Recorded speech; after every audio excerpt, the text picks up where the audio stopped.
Hey guys, it's me, TheTacticalBrit, and I'm here today looking at Dragon Valley 2015, which just released on Battlefield 4 for free for everybody on PS4, Xbox One, and PC.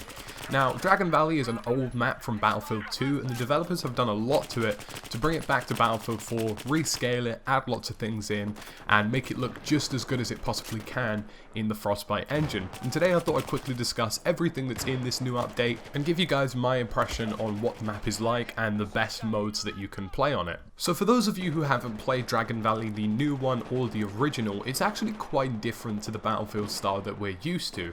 Now, normally maps are quite wide, but in Dragon Valley it's very narrow and spread across in a line shape. It's still a very large map, but it does this in a line shape as opposed to width, which is something that's a bit different.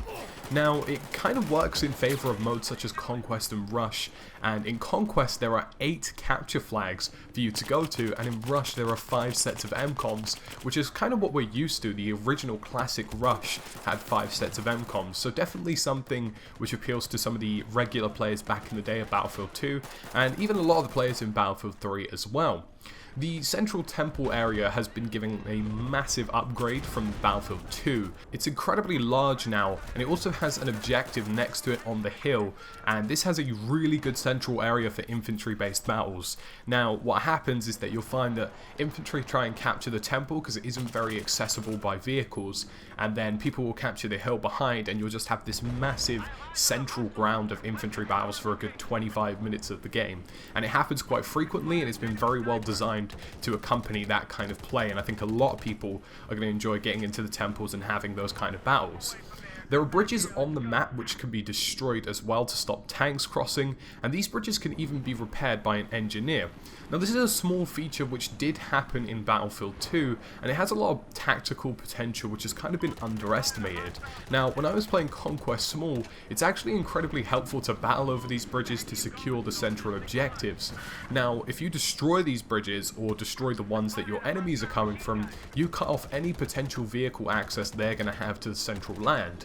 Now, the central land is quite challenging to get vehicles onto because the terrain isn't very good for it, but if you can get an infantry fighting vehicle up there, or you can get a tank up there, you'll still be able to do some damage. So destroying these bridges will completely block out any opportunity of that happening, so it's definitely something worth paying attention to when you're in game. Now, if you're gonna get the DLC, which is available for free, I'd strongly recommend the 2 best modes in my opinion, which are Conquest Small and Rush. Now, I'm finding Conquest Large to be pretty challenging at the moment to enjoy. Even with 64 players, there's a lot of times where you're just going to be running aimlessly and there's not really that much going on, and it hasn't really appealed to me as much. But on Conquest Small, it focuses a lot more on the central island, and of course there's really good infantry gameplay there, which definitely makes it a mode that you'd want to play.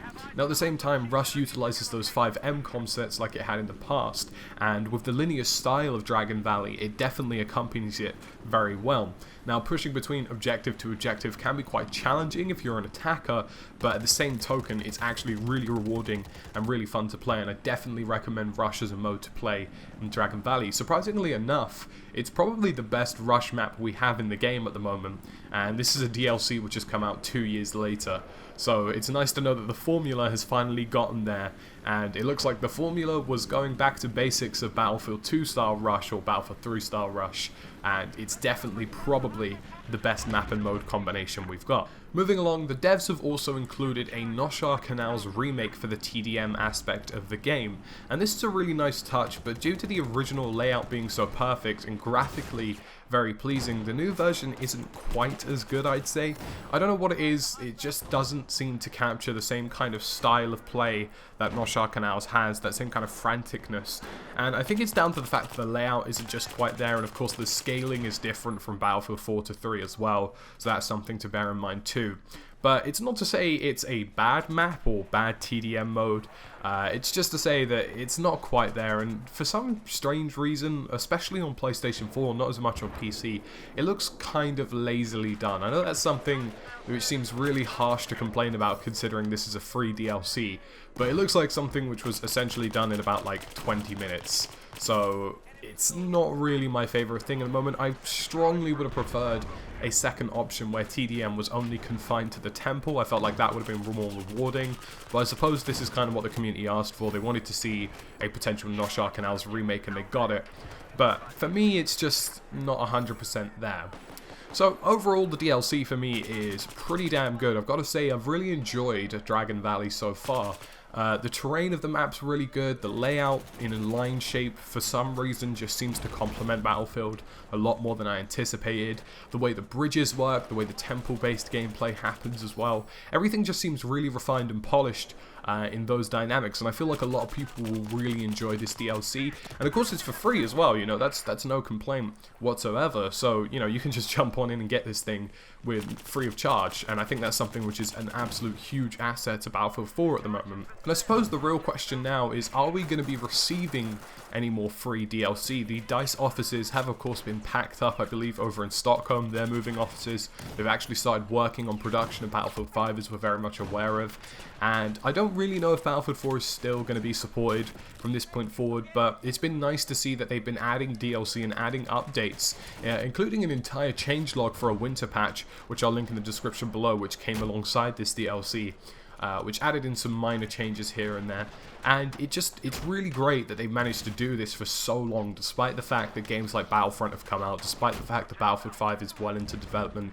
And I don't think we're going to see any more DLC, but if we're lucky, fingers crossed, we'll be able to see Siege of Shanghai nighttime or Golmud Railway nighttime, because I gotta admit, Golmud Railway is probably one of my favourite maps in the game, and to see a night version of that would be pretty damn awesome.